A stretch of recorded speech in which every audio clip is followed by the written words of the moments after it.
Hi, this is Shamrani from Life Design Topics. I hope all is well. Um, I didn't want to do this as a live because with the footage and then getting it put onto YouTube, I didn't want to I don't know, that's a puzzle I can't fix today. This video is going to be about mothering. I did attempt to record this already. I did record it. Had a whole thing going, waterworks and everything, and you missed it. Sorry about that. So I'm going to start out with if you want to be a mother, you can be a mother. Okay? Don't let anybody take that authority away from you if you feel like it is your time to do so. I mean, definitely consider where you are in life, what your path is, and then decide if you want to take on the full responsibility of having your own children. Something that I always tell younger women, one of the three main things that I tell them is definitely protect your reproductive health at all costs in the process, right? Do as much research as you can. Help another mother. It's making me think about a Stormy Wellington video that I saw.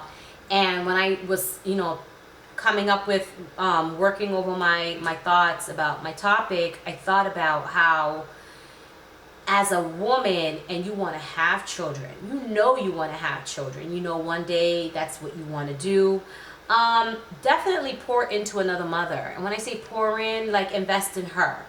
Help her with impromptu childcare, or agree upon a time each week that you could take the kids for 2 hours or whatever.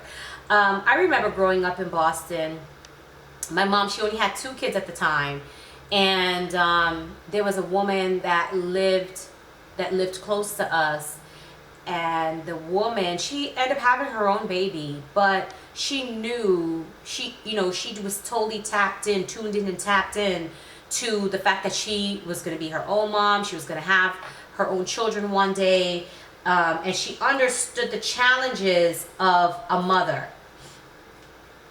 I understand the value of it. There's such a monetary value on somebody helping you look after your children and watching your children for you for a period of time, whether it's like a short period of time, or they watch your child for the whole day. If you are a single woman and you know what your schedule is looking like week to week, and a mother, those are the god kids or whatever, take those kids off of her hands for a few hours. Okay, that is a correct way to pour into another mother. So the other thing is that you have to gauge the different stages of life that you're in. If you are far away from it but you love children, then you may want to consider, what are you going to do over the summer? Where are you going to travel? Where are you going to volunteer at? Maybe there's an orphanage somewhere else that you can help them with caring for small children. There's so many motherless children on this planet Earth. It is just wrong for one person just to bemoan and deify a season of their life where they're trying to have children and they can't. There's so many other children that need to be mothered. And in the process, that is you pouring into another life. And then you're also creating good fertile ground for life to be in your own life, right? For you to have your own child, if that's what you're looking to do. So we spoke about, like, if you're in college, how you should handle it after college, less responsibility, that's given to somebody else before you have your own children. Get a puppy. That's like one of the best things I ever did as a young single woman. I will never forget it. And I remember like a woman complaining. We were having some kind of talk, and I was like, you need a puppy. Having a puppy really put a lot of stuff into perspective for me when I was like, younger and single and didn't have kids. It's like some of us will end up dating somebody just out of the sheer boredom, out of the sheer loneliness of it all. And it gets rid of that. It rids that portion of your life for you. where you have another living creature to take care of. You know, somebody who's excited, something that's excited to see you when you come back in from your day, someone that's going to be anticipating you coming back, a responsibility if you want to be footloose and fancy free and travel. It's just like a puppy is just such a rewarding thing. It's different than a cat. I've had both. My cat, I had her for a long time. I don't remember how many years she was alive. I think she lived about 16 years. The cat that we used to have, her name was Nautica. God rest her soul. She was such a lovely, lovely, lovely creature. But I never ever replaced her. I have no desire of having another cat. Like, nobody got to worry about me becoming a cat lady. Like, I do not want any parts of that. But she was amazing. I had her from when she was a kitten. So pets are great, but puppies specifically, okay? Get the size that you can manage and that you could be responsible for. Get yourself a puppy. Now when it comes to you being ready now to have children, you want to have your own children. It's like one of my little secret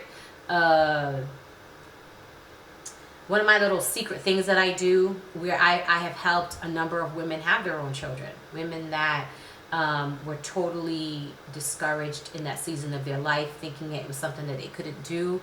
And you know, helping them put belief back in themselves and knowing that they were very capable of it.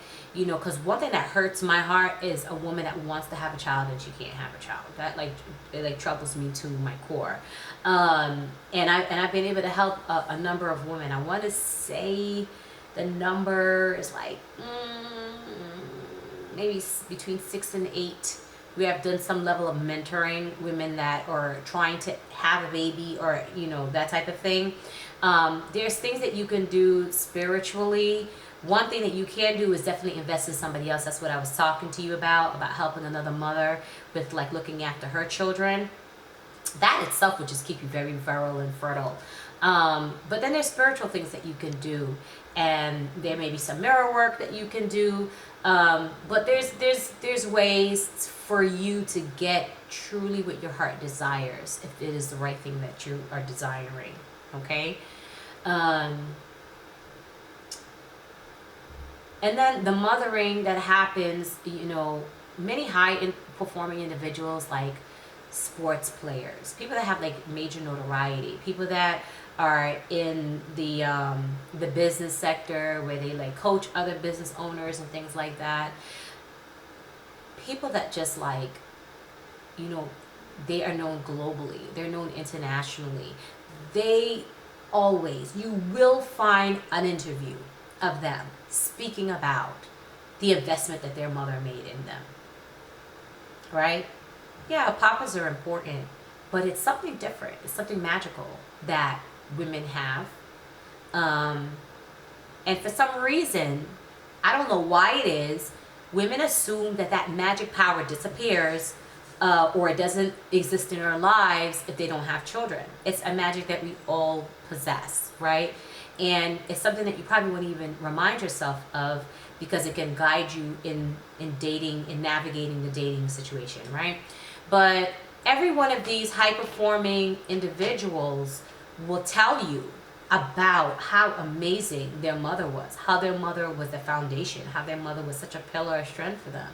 You know, a lot of men, even the ones that are like in sports, they'll always tell you they learned their bravery from their mother, right? And it almost sounds like, what, to some people, like, is that correct?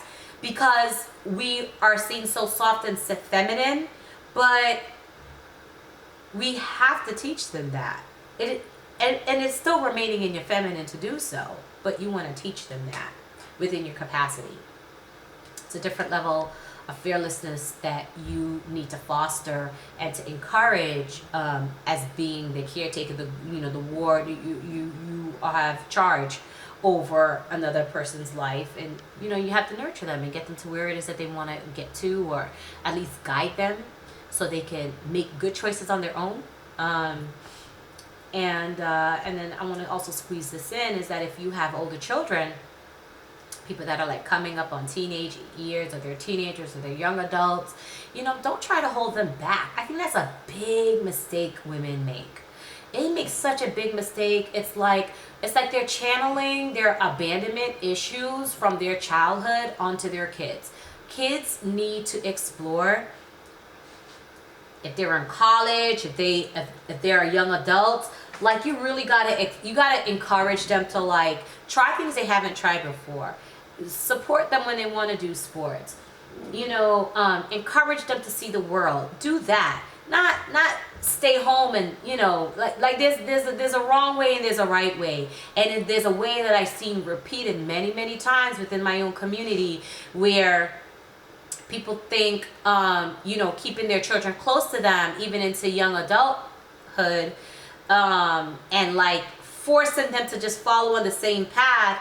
If you want free thinkers, you know better than to do that, right? And that's okay if you think it's right, but it's not the best. It's not the best for everybody. It may be okay for your children and how you want to raise them, but recognize if you have free thinking individuals as children, and you want to definitely encourage them to be free thinking individuals. Okay, if that means that they move out on their own at the age of 18 or 20 or whatever it is that you think is a good age for them, let them do so, right? But you could hand them off gently, right? So that means that you're going to see them regularly. I remember when I worked in Manhattan I was working at Crate and Barrel at the time, some years ago. I remember hearing a coworker scoff over every time a mother came in and bought everything that the child was going to need. Oh, she must, And I remember just being like, what? Like, that's wonderful. I want to be able to do that for my children.